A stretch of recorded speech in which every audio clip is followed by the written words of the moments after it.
Hey everybody, and as part of the big mini retro console boom caused by Nintendo around 2016, Sega recently released their latest addition to their mini console lineup with the Sega Mega Drive. Again. The Sega Mega Drive Mini 2, the sequel that nobody asked for but glad we got anyway. I already loved the original Mega Drive Mini with its great game library and top-notch emulation, and the Mega Drive Mini 2 looks to be a continuation of that, but with different games. Right out of the box, we got the console, one 6-button controller, and cables, but with no AC adapter, because I guess they insulate humanity by now.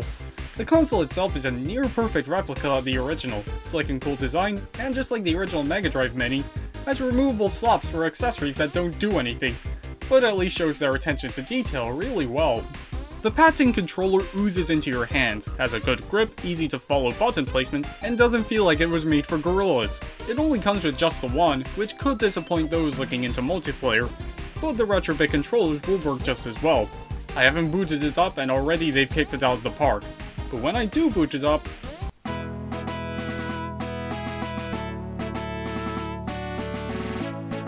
wow. The menu is awesome, easy to understand, has lots of options to customize your experience, and a fantastic rendition by the legendary Yuzo Koshiro. There's also that secret language swap from the original Mega Drive, which uses the ROMs and box art from those regions. I have to say the game library is strong with 60 games, including 12 Mega CD titles and 7 bonus games, the most I've seen out of any of the mini consoles I own. There is a good amount of variety too, from platformers, shoot-em-ups, RPGs, racing games, beat-em-ups, fighters, adventure titles, and even those FMV ones on the Mega CD. As bad as Night Trap and Sewer Shark are, I honestly can't imagine the Mega CD without them.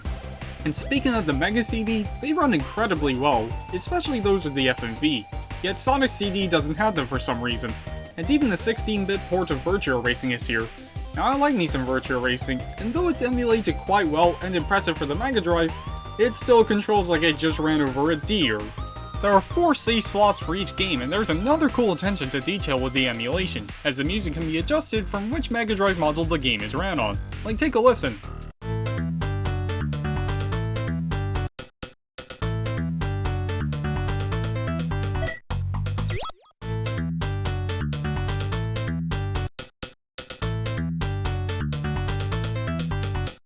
In fact, some games let you put on different kinds of music anyway. To sum up, the emulation is spot on. For the 7 bonus titles, they're quite unique. Space Harrier 2 is a more souped-up version, more in line with the arcade original, and it even has the first game for safe measure. Fantasy Zone, again, is more in line with the arcade original. Devil and P is a unique breakout-like, though best enjoyed with 2 people. Super Locomotive, a good fun early arcade game once you get the gist of everything. Spatter, a Rally X-like. I spent £105 on this thing. Star Mobile, a puzzle game about stars. Though a lot to take in at first, soon becomes quite addictive. And finally, Versus Puyo Puyo Sun, an impressive remake of the Saturn game, but only with the multiplayer mode. But some game choices make me question God. Throughout the console, we have your occasional games that nobody cares about, like Bonanza Brothers, Atomic Runner, Ranger X, Midnight Resistance, anyone? And some that are straight up bad, like Clay Fighter, like how do we get this instead of a Mortal Kombat game? And the likes of Night Trap and Sewer Shark, though a good parts of the Mega CD's history, they still suck at the end of the day. And some of the ports like Outrun and Fatal Fury 2 have better versions elsewhere. And there you have it. The Sega Mega Drive Mini 2 is a great mini console. With a strong games catalog, superb emulation, a ton of neat Easter eggs, and a stunning presentation overall. But this console might appeal more towards hardcore fans. As varied as the lineup is, some of them can be quite niche at times, and sometimes feel as if Sega were scraping the bottom of the barrel. One controller out of the box again, and the £105 price point can be too high for some. But putting these aside, this is a fantastic mini console with a lot of bang for your buck, and is a worthy successor to the original, as well as being the perfect gift for Sega fans, especially with the holiday seasons coming up.